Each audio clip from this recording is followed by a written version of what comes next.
स्वागत है आपका अपने YouTube channel Bihar word study point Prince sir पे। और आज हम लोग क्लास 12 का सब्जेक्ट हिंदी 100 मार्क्स पढ़ने वाले हैं। चैप्टर 7 का ये पार्ट 3 है। अगर अभी तक आप लोगों ने पार्ट 1 और पार्ट 2 नहीं देखा है तो चैनल के प्लेलिस्ट में जाकर वहां से लाइन बाय लाइन सभी पार्ट को देख सकते हैं। पार्ट का नाम है ओ सदा नीरा, जिसका अर्थ होता है जल से परिपूर्ण, और इसके लेखक का नाम है जगदीश चंद्र माथुर। तो अगर पार्ट 3 आप देख रहे हैं तो पार्ट 1 पार्ट 2 को जरूर देख लें पहले। चलिए आज इस चैप्टर को इस पार्ट में समाप्त करेंगे। वीडियो थोड़ा लंबा होगा क्योंकि चैप्टर लंबा है, तो एक एक लाइन पढ़ने में समय लगता है। इन विद्यालयों का आदर्श क्या था, इस बारे में गांधी जी ने एक पत्र लिखा चंपारण के तत्कालीन अंग्रेज कलेक्टर को। कलेक्टर समझते हैं, डीएम साहब को क्या कहा जाता है? कलेक्टर कहा जाता है। तो डीएम साहब को इन्होंने एक पत्र लिखा जिससे शिक्षा संबंधी अनेक आदर्शों पर प्रकाश पड़ता। मैंने इन स्कूलों में किसी तरह का नपा तुला पाठ्यक्रम चालू नहीं किया है।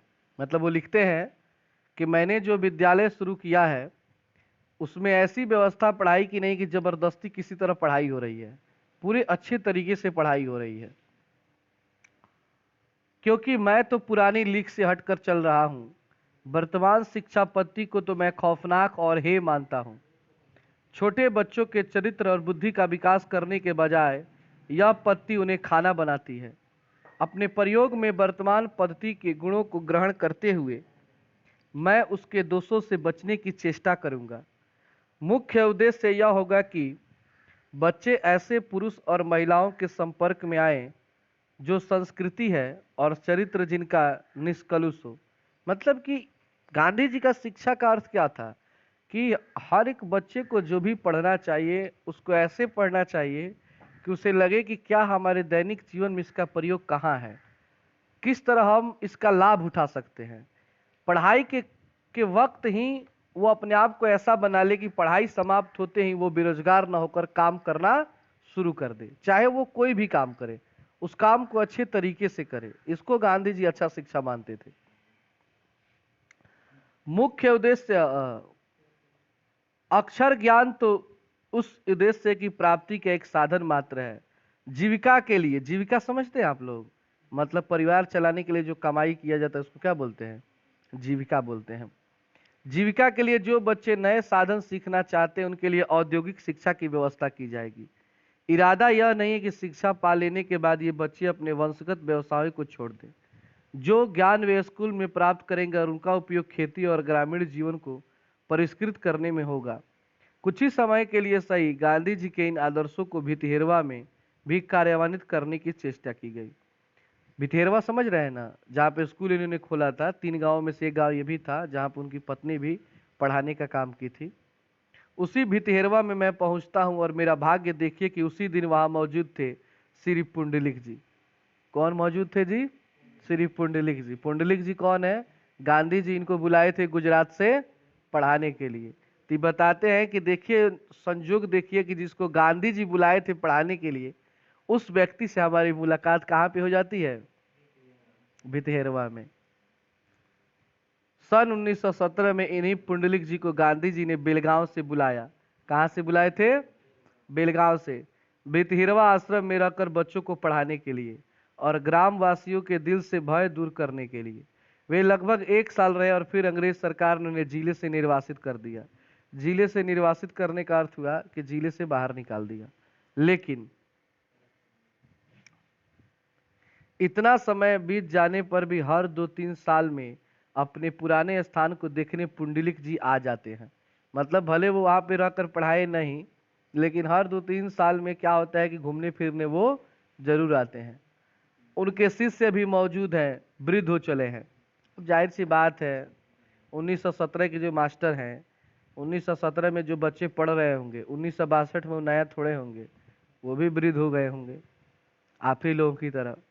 किंतु पुंडलिक जी का तेजस्वी व्यक्तित्व, बलिष्ठ शरीर, दबंग आवाज साक्षी है। आदमी बूढ़ा हो जाए लेकिन आवाज बूढ़ा नहीं होता है। देखिएगा, कोई बूढ़ा भी हो गया है, अगर आवाज उसका टनकार है तो अंतिम समय तक उसी तरह टाई टाई निकलेगा एकदम। तो आवाज बूढ़ा नहीं होता है।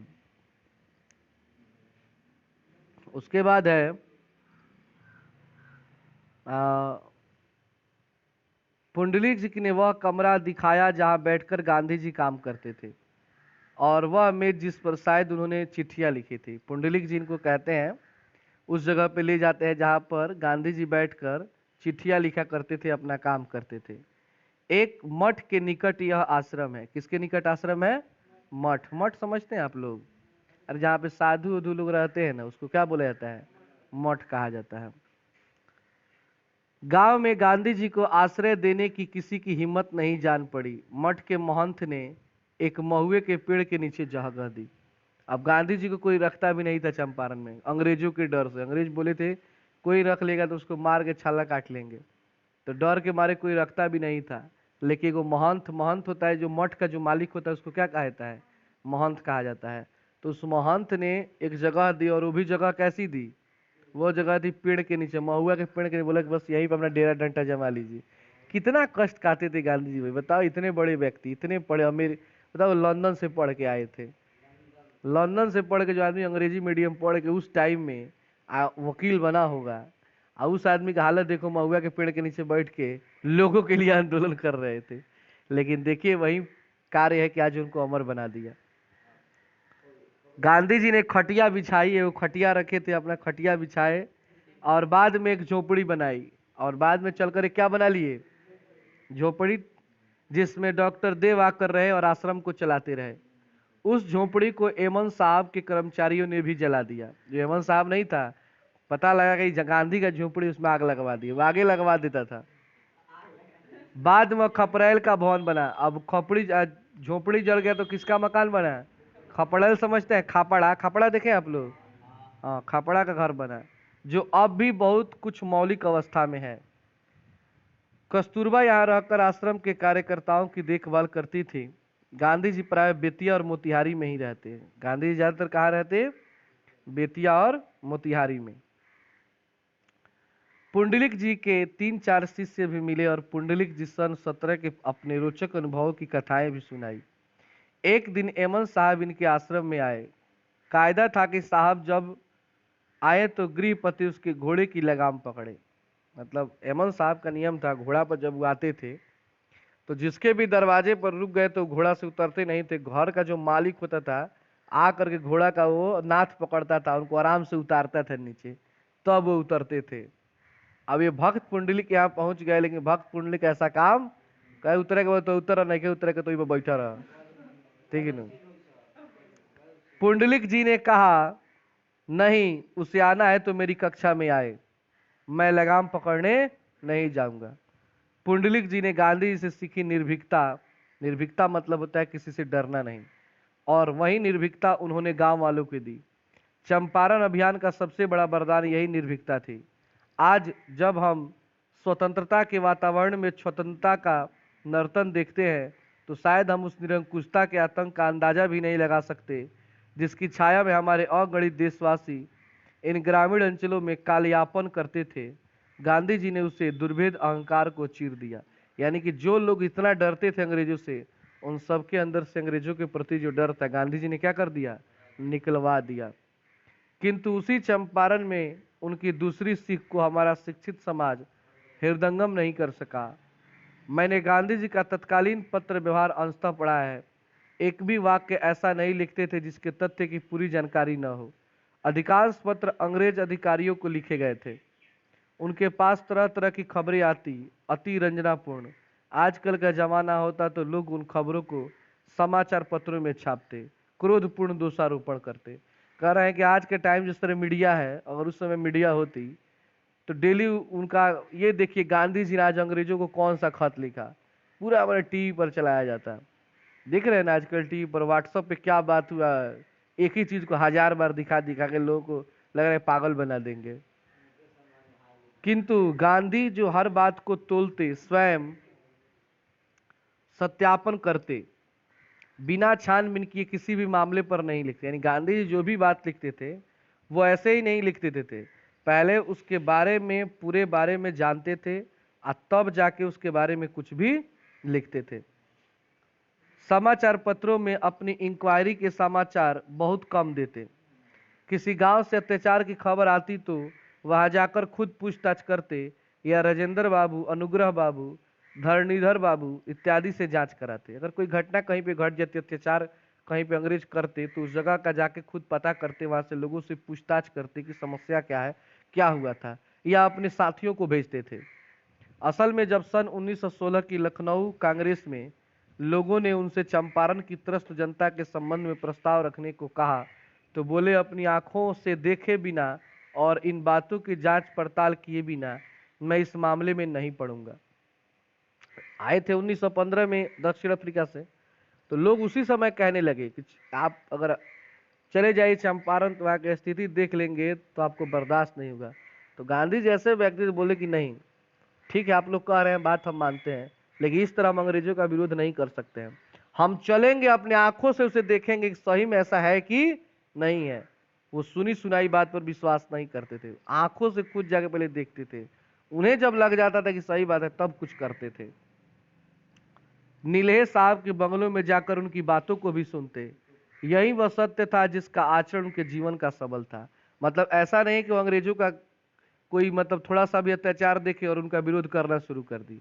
जाते थे, उनसे बात करते थे, क्यों आप लोगों ने किया, वो लोग भी अपना सफाई देते। यही वजह था कि गांधी से अंग्रेज लोग सब डरते थे। अंग्रेजों को पता था कि एक जोशीला व्यक्ति, मार काट करने वाला व्यक्ति उनका कुछ नहीं बिगाड़ सकता है, लेकिन चुपचाप शांत रहने वाला व्यक्ति बहुत खतरनाक होता है। अगर जो सोच सोच के बोले तो समझो उससे खतरा है, क्योंकि पूरा वो दिमाग लगा रहा है। लेकिन लड़ाई झगड़ा वाला आदमी दिमाग नहीं लगाता है, सीधे लड़ जाता है। इस तरह महाभारत के युद्ध में कृष्ण हर बात सोच समझ कर बोलते थे, लेकिन वहीं पे भीम फटाक से कहीं लड़ जाते थे। तो भीम थे, बुद्धि तो था नहीं, खाली देह में ताकत था, ठाए थे कहीं लड़ के गिर जाते थे। तो दिमाग बहुत जरूरी होता है। आज तो बिना जांच पड़ताल के दोषारोपण करना ही सामान्य व्यवहार है। आज तो छोटी सी बात को बढ़ाकर समाचार पत्रों एवं गुमनाम चिट्ठियों में लिख भेजना मामूली बात है। आज सत्य धूली धूसरित पड़ा है, जैसे भितहिरवा में आश्रम भी उपेक्षित है। कैसी है चंपारण की यह भूमि, मानव विस्मृति के हाथों अपनी बड़ी से बड़ी निधियों को सौंपने के लिए प्रस्तुत रहती है। गांधी निधि गांधी जी द्वारा पावन किए गए स्थलों में कुछ स्मारक बना रही है, लेकिन क्या यहाँ कोई तीर्थ टिक पाएंगे? भितहेरवा के पास ही रामपुरवा है। भितहेरवा के पास कौन गांव है जी? रामपुरवा, जहाँ ध्वस्त पड़े हैं दो अशोक स्तंभ। अशोक स्तंभ समझ रहे हैं? अशोक का नाम आप लोगों ने सुना होगा, सम्राट अशोक चंद्रगुप्त का पौत्र था। तो उसने स्तंभ बनवाए थे, वो स्तंभ वहां पे गिरे पड़े हैं, बर्बाद हो गए हैं। एक पर सिंह था, सिंह मतलब शेर था, और दूसरे पर क्या था? बैल था। मतलब उसका मानना था कि ये वो देश है जहां पर सिंह के समान, शेर के समान लोग बस ताकत भी है, तो बैल के समान भी ताकत है। मतलब सिंह है जो किसी से डरता नहीं है, वो राजा है।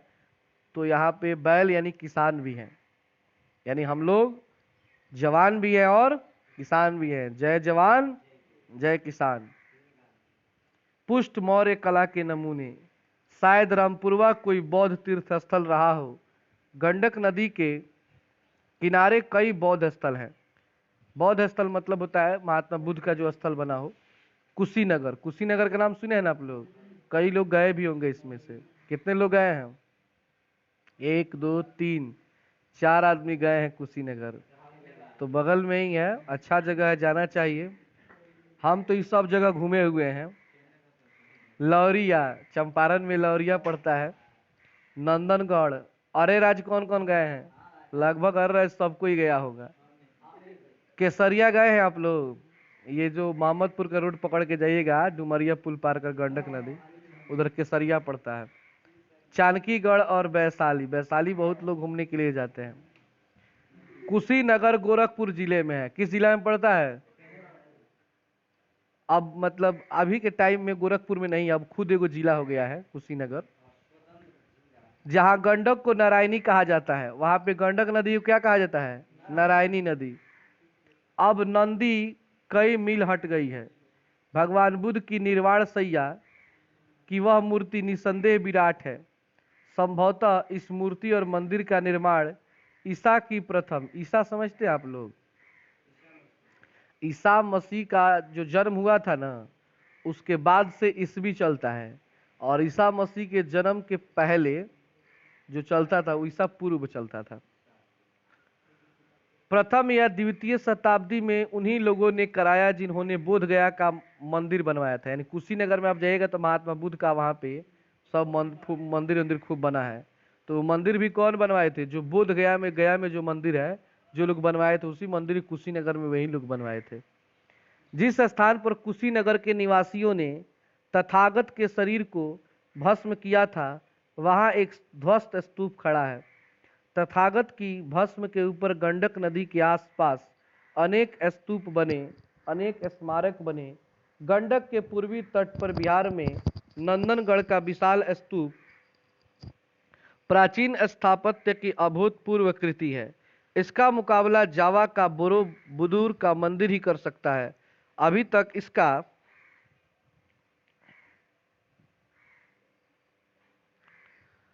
काल निर्णय नहीं हो पाया है। 82 फुट ऊंचा, कितना फुट ऊंचा है जी ये? 1500 फुट वर्गाकार। इस स्तूप के शीर्ष स्थल के निकट मैंने वह स्थान देखा। वर्गाकार का अर्थ हुआ चारों ओर से। अच्छा, वृत्ताकार है वो, सॉरी द मिस्टेक में थोड़ा सा टाइपिंग में। जहां एक पत्रकार स्मारक के भीतर कांसे के बर्तन में भोजपत्र पर लिखित 4वीं शताब्दी की एक बौद्ध पांडुलिपि पाई गई थी। थोड़ी ही दूरी पर अशोक का बनाया हुआ लौरिया नंदनगढ़ का सिंह स्तंभ है। मेरे विचार में यह अशोक का सबसे कलापूर्ण स्तंभ है। लेख भी स्पष्ट है। इस लेख और उससे कुछ दक्षिण में औरराज स्तंभ पर अंकित लेखों में शासन के सिद्धांतों का प्रतिपादन है। महामात्रों को जनता के प्रति कैसा व्यवहार करना चाहिए इसका आदेश है। पशु वध की मनाही की गई है। अशोक के टाइम में किसी भी पशु की हत्या करना मना था कि आप किसी भी पशु का हत्या नहीं कर सकते हैं। तत्कालीन कमिश्नरों को अपने कर्तव्य और आदर्शों की याद दिलाई गई है। आजकल का कमिश्नर मैं गगन स्पर्शी सिंह की भागिमा और उसके नीचे खुदे लेखों को देखते देखते मानो 2200 वर्ष पहले के प्रतापी किंतु करुणा स्वर की प्रतिध्वनि सुन पा रहा हूँ। वह स्वर आज भी कितना खरा है, आज के अधिकारी वर्ग के लिए भी कितना चुनौतीपूर्ण है। लौरिया नंदनगढ़ से ही एक नदी रामपुरवा और भितहिरवा होते हुए उत्तर में नेपाल के निकट भिखना थोरी तक जाती है। यानी कि लौरिया से निकलती है एक नदी और रामपुरवा भितहिरवा होते हुए एक जगह है भिखना, वहां तक जाती है। नाम है पंडई नदी। उस नदी का नाम क्या है? पंडई नदी। और शायद इसी के सहारे भगवान बुद्ध और बाद में अनेक भिक्षु जाते थे लुम्बिनी और नेपाल। लुम्बिनी कौन सा जगह है? मतलब जहाँ पे भगवान बुद्ध का जन्म हुआ था, लुम्बिनी, उस जगह को लुम्बिनी नेपाल में पड़ता है। फाइयान और ह्वेनसांग ये चीनी यात्री थे। क्या थे? आप लोग 10th क्लास के संस्कृत में पढ़े होंगे, पाटलिपुत्र में। हाँ, भी इसी पथ से आए थे और पटना गए थे। लौरिया नंदनगढ़ निश्चय ही एक विशाल पावन स्थल रहा होगा। अनेक टीले खुदाई की प्रतीक्षा में नदियों का रहस्य अपने हृदय में छुपाए पड़े हैं। लौरिया के दक्षिण में औरेराज। लौरिया के दक्षिण में क्या है? औरेराज, जहाँ पे भगवान शंकर का बहुत बड़ा मंदिर है। औरेराज के दक्षिण में केसरिया है, उसी के दक्षिण में क्या है? और फिर वैशाली। यही तो वह पथ था जिससे भगवान बुद्ध अपनी अंतिम यात्रा पर गए थे। अपनी परम प्रिय नगरी गणतंत्री लिच्छवियों की राजधानी वैशाली में अंतिम दर्शन के लिए भगवान ने अपने समस्त शरीर को गजराज की तरह घुमाया और बोले, आनंद, तथागत का यह अंतिम दर्शन है। लिच्छवी रास्ता रोककर खड़े हो गए। बीच में नदी आ गई। तथागत ने अपना भिक्षा पात्र उन्हें दे दिया। इसी वैशाली में आम्रपाली ने कि अम्बपाली ने तथागत को अपना आम कानन समर्पित किया था और इसी वैशाली में जैन धर्म के तेजस्वी तीर्थकर भगवान महावीर का जन्म हुआ था। भगवान महावीर के नाम सुने हैं? अरे हनुमान जी का बात नहीं हो रहा है। जैन धर्म के ये तीर्थकर थे, 23वें तीर्थ नहीं, संस्थापक नहीं थे, ये थे 23वें तीर्थकर, अंतिम गुरु थे मतलब उन लोगों के। तो महावीर का भी जन्म कहाँ पे हुआ है? वैशाली में। आज जैन समाज अपनी इस पुण्य धरोहर को भूल गया है, ऐसे ही जैसे पौराणिक धौरालंबी हिमालय की तलहटी में भैंसा लोटन की महत्ता को भूल से गए हैं। जहां हिमालय की छोटी पहाड़ियों के बीच गंडक चट्टानी दीवारों के बीच गुजरती है, वहां मैंने देखा घड़ियालों का निवास स्थान। किंवदंती है कि गजग्राह की लड़ाई वहां शुरू हो गई। पंचनद नदी गंडक से वहीं मिलती है। पंचनद के कुछ ऊपर तमसा नदी मिलती है, वहीं शायद वाल्मीकि आश्रम है। वाल्मीकि आश्रम समझते हैं? जिन्होंने रामायण लिखा था, तो शायद वहीं पर वाल्मीकि जी का आश्रम है। अनेक ध्वस्त मूर्तियां बिखरी पड़ी हैं। इन गंडक के सहारे चलिए तो 173 मील की दूरी पर पटना के सामने सोनपुर के निकट, सोनपुर का नाम जानते हैं ना, गंडक गंगा के संगम पर, जहाँ पे गंडक नदी किससे जाकर मिल जाती है? गंगा नदी से। हरिहर क्षेत्र मिलेगा जहाँ कहते हैं गजग्राह युद्ध समाप्त हुआ और गज का संकट मोचन हुआ। गज मतलब हाथी होता है। वर्तमान और अतीत की अत्यंत ही कड़ी है गंडक नदी। न जाने कितने महात्माओं और संतों ने इसके किनारे तप और तेज पाया, किंतु गंडक कभी गंभीर न बन सकी और इसलिए इसके किनारे तीर्थ स्थल भी स्थायी न रह सके। क्योंकि गंडक नदी के किनारे आप कुछ भी बना दीजिए, कितना दिन तक टिकने वाला है जी? उसका कोई भरोसा है? कभी भी उसका कटाव कर सकती है। हम लोग जहाँ बैठे हैं, कौन जानते कि आने वाले समय में कब इसको उड़ा दे, वो किसी को पता नहीं है। जहाँ पे आज हम लोग बैठ के पढ़ रहे हैं, क्योंकि सामने ही देख रही है हमको नज़र से, अटैक करेंगे कभी न कभी। हिमालय के चरणों में त्रिवेणी, जिसको भैंसा लोटन कहते हैं, से लेकर सोनपुर के हरिहर क्षेत्र तक गंडक नदी के किनारों पर ऐसे तीर्थों की मानो समाधियां बिखरी पड़ी हैं, जो शायद अवसर मिलने पर अयोध्या, हरिद्वार, मथुरा, काशी बन जाते। पर गंडक तो उच्छृंखल कन्या हो रही ज्येष्ठा सदोहरा, गंगा का गांधीर्य इसे सुहाया ही नहीं। तब अतीत की कौन स्मृतियां गंडक ने छोड़ी है? भगवान नहीं, मंदिर नहीं, घाट नहीं। हवाई जहाज से गंडक घाटी के दोनों ओर नाना आकृति के ताल दिख पड़ते हैं, कहीं उथले कहीं गहरे, किंतु प्राय सभी सस्य श्यामला धरती रूपी गगन के विशाल अंतर में ठिठकी हुई बदहालियों की भांति टेढ़े मेढ़े परंतु शुभ्र एवं निर्मल। मतलब बताया जा रहा है कि गंडक नदी किसी को छोड़ती नहीं है। कितने मंदिर, कितने देवता लोगों को ये खा गई है, कोई इसका पता नहीं है। यहाँ पे आप ये बांध दिख रहे हैं, इसके बाद उधर गांव था भोजली गांव, वहाँ बड़ा शानदार एक शंकर जी का मंदिर था। हमारे ही सामने मतलब गजब गिरा है, केवल कटाव कर दिया, पूरा नीचे से जड़ से भटाक गिर गया पानी में। तो भोजली गांव तो पूरा कट चुका है। तो वो किसी को छोड़ती नहीं है, जो भी सामने आया सबको ले जाएगी। इसलिए ना गंगा नदी पवित्र नदी क्यों कहलाती है? क्योंकि गंगा नदी किसी का कटाव नहीं करती है। गंगा नदी के किनारे PMCH बना हुआ है, आज तक 1 इंच का कटाव नहीं हुआ है। गंगा नदी की विशेषता है कि जितना दूरी में वो बहती है, उसके अंदर किसी को रहने नहीं देगी और किसी को हानि भी नहीं पहुंचाएगी। उसके किनारे पर आप घर बना लीजिए, कभी कुछ नहीं होगा। लेकिन गंडक नदी में 10 किलोमीटर दूर है, फिर भी डर है कब अटैक कर देगी, कोई गारंटी नहीं है इसका। चौर, हाँ, इन तालों को कहते हैं चौर और मन। चौर उथले ताल हैं जिनमें पानी जाड़ों और गर्मियों में कम हो जाता है और खेती भी होती है। मन विशाल और गहरे ताल है। मन शब्द का मानस का अपभ्रंश है। गंडक के उच्छृंखल नर्तन के समय बिखरे हुए आभूषण हैं, मानो ये मन और चौर। बाढ़ आई, तटों का उल्लंघन कर नदी ने दूसरा पथ पकड़ा। पुराने पथ पर रह गए ये चौर, और जिनकी गहराई तल को स्पर्श कर धरती के हृदय से स्रोत को फोड़ लाई, वही मानस बन गए। आगे है, ऐसा ही एक ताल है। ताल मतलब झील होता है। ताल मतलब क्या होता है? एक ताल है सरैया मान, एक बेतिया में झील है जिसका नाम क्या है? सरैया मान।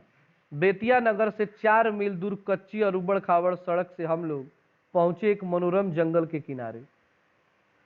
त्रयोदशी का चांद अपना साम्राज्य फैलाए हुए था। बेतिया राज ने इस जंगल को सुरक्षित रखा और अब यह 130 एकड़ रकबे का अभय क्षेत्र है।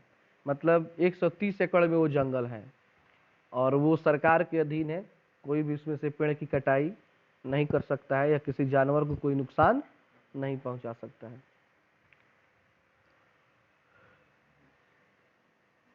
जंगल विभाग की ओर से सागौन, यूकलिप्टस, आम इत्यादि के वन लगाए जा रहे हैं। एक नर्सरी भी है। नर्सरी समझते हैं आप लोग? जहाँ पेड़ पौधे उगाए जाते हैं। किंतु प्राचीन जंगल को भी सुरक्षित रखे जाने की कोशिश की जा रही है। 1 मील वन पथ पर चलने के बाद हम वन के किनारे पहुंचे। विशाल ताल, बीच में द्वीप और 3 ओर जल राशि। नौका विहार को मिले। नौका विहार मतलब नाव पर बैठकर पूरा, वहां पे एक झील है, उस पर पूरा घूमे फिरे। नन्ही लहरियों पर चांदनी के प्रतिबिंब खदोत बार बार झलक दिखाकर अंतर ध्यान हो जाते। नौका आगे बढ़ी। सामने रजत राशि निसीम, बाईं तरफ द्वीप और कमल पत्र और दाएं घने वृक्ष जिनकी छाया मानो नौका को ग्रसने को आतुर थी। बीच धारा में पहुंचने पर नाविकों ने कहा, जल पीजिए, बड़ा स्वास्थ्यवर्धक है। मतलब जब झील के बीच में लोग जाते हैं तो नाविक समझते हैं आप लोग ना, जो नाय खेता है, तो बोलता है कि पानी पी लीजिए, बड़ा ही मतलब इससे स्वास्थ्य ठीक रहता है। बात यह है कि शताब्दियों से यहाँ किनारे पर लगे जामुन के वृक्ष समूहों से जामुन के अनगिनत फल गिरते रहे हैं और इस तरह सरैया मान के जल का वैदिक सिद्धांत के अनुसार शोध होता रहता है। बेतिया नगर के अनेक अमीर बीमार इस जल को घड़ों में मंगाते हैं। ऐसा माना जाता है कि वहाँ बहुत सारा जामुन का पेड़ है और जामुन उसमें सब गिर जाता है, तो फल मिल जाता है, तो पानी मीठा हो जाता है और जामुन कई रोगों को दूर करने में सहायक भी होता है। इसलिए लोग वहां से घड़ा में पानी मंगा मंगा कर पीते हैं। सरैया मान का जल अस्थिर है। सरैया मान का जल क्या है जी? अस्थिर है। निबंध है, किंतु गंडक नदी का जल तो सदियों से चल रहा है। जिसने इतने तोरथ तोड़े, क्या वह कोई वरदान दे सकेगा उन असंख्य प्राणियों को जो इनकी घाटी में संघर्ष और अभाव का जीवन बिताते रहे हैं। चंपारण जिले में मोटर से घूमते हुए जहां मैंने इतने ध्वस्त स्तूप, मोटर समझ रहे हैं, गाड़ी से, मंदिर और स्तंभ देखे, वहां एक और भी प्रकार की प्राचीरें जगह जगह मस्तक उठाए दिख पड़ी। ये ईंटों और पत्थरों के निरुपाय खंडहर नहीं है। इन पर प्राचीन लिपियों में लेख भी नहीं, लेकिन नई कुदालियों और फावड़ों की छाप, नए पौरुष की छाप है इन पर। ये प्राचीरें हैं गंडक घाटी योजना की नहरों के तटबंध, जिन्हें लाखों मजदूर तैयार कर रहे हैं। एक एक होगी पश्चिमी नहर 120 मील लंबी, जिसका 11.5 मील नेपाल में पड़ेंगे, 68.5 मील उत्तर प्रदेश और शेष बिहार के सारण जिले में। सारण जिला मतलब छपरा जिला। पूर्वी नहर की लंबाई 155 मील होगी। पूर्वी नहर की लंबाई कितनी होगी? 155 मील। इसके द्वारा नेपाल और तिरहुत के विशाल क्षेत्र की आवपासी होगी। इसके अलावा नेपाल के लिए एक पावर हाउस भी बनेगा। पावर हाउस समझते हैं? बिजली के लिए, हाँ, जहाँ बिजली का उत्पादन होगा। भैंसा लोटन से ये नहरें निकलेंगी और वहाँ लगभग 3000 फुट लंबा बराज बन रहा है, जिसके ऊपर से सड़क और रेल ले जाए जाने की संभावना है। कुल मिलाकर 41.49 लाख एकड़ जमीन की आवपासी नहरों से होगी। कुल व्यय होगा लगभग 40 करोड़ रुपया। नहर को बनाने में कितना खर्चा? भैंसा लोटन में भारतीय इंजीनियर जंगल के बीच इस नवीन जीवन केंद्र का निर्माण कर रहे हैं। प्राणवान विद्युत तुल्य सिराओं का जाल फैला रहे हैं। मोटर बोट गंडक के वक्षस्थल को चीरकर आगे बढ़ रही है और इंजीनियर मुझे बराज और नहरों की टेक्निकल बातें समझा रहे थे और मैं सोच रहा हूँ शायद युग युग से होती आई गज और ग्राह की लड़ाई का अंत होने जा रहा है। दैन्य और अभाव के ग्राह के विकराल मुख में फंसे जन समुदाय का संकट मोचन करने के लिए एक अजय पौरुष युक्त नारायण के विराट रूप का निर्माण हो रहा है।